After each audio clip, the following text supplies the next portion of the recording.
Ladies and gentlemen, Novak Djokovic is one win away from the calendar Grand Slam after going the distance and defeating Zverev 3-2. Now, just to make sure that we're on the same page, this video is more so just going to be a recap and highlights of his match between Zverev. If you want to see a full preview of the Djokovic Medvedev match, I'm going to be making a video tomorrow and posting it sometime on Saturday afternoon.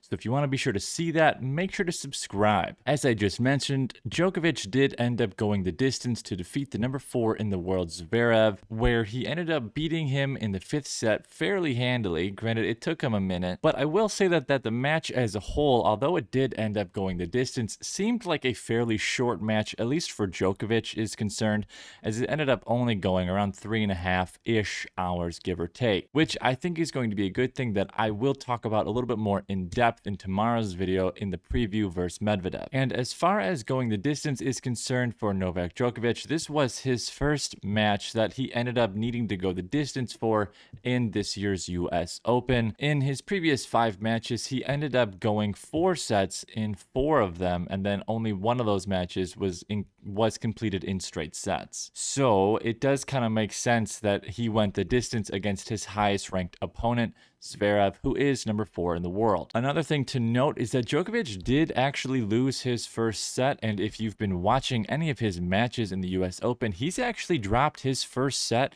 in the last 4 matches. So while some might be a little bit confused as to why he's continuously dropping the first sets, it doesn't apparently matter whether or not he wins or drops the first set, because he just comes back and wins the 3 sets that he needs to in order to advance to the next round, which is what he inevitably did tonight against Zverev, which ultimately leads him to being 1 match away from completing the calendar Grand Slam, which I want to say has not been done on the men's side since 1969, and then on the women's side has not been done since 1988, which is why all the eyes will be on Djokovic and Medvedev on Sunday to see if Medvedev can stop the calendar Grand Slam from happening, or to see if Djokovic can pull off the calendar Grand Slam. If you want to see that video of the preview between those two, be sure to stick around and subscribe, because I will be dropping that tomorrow.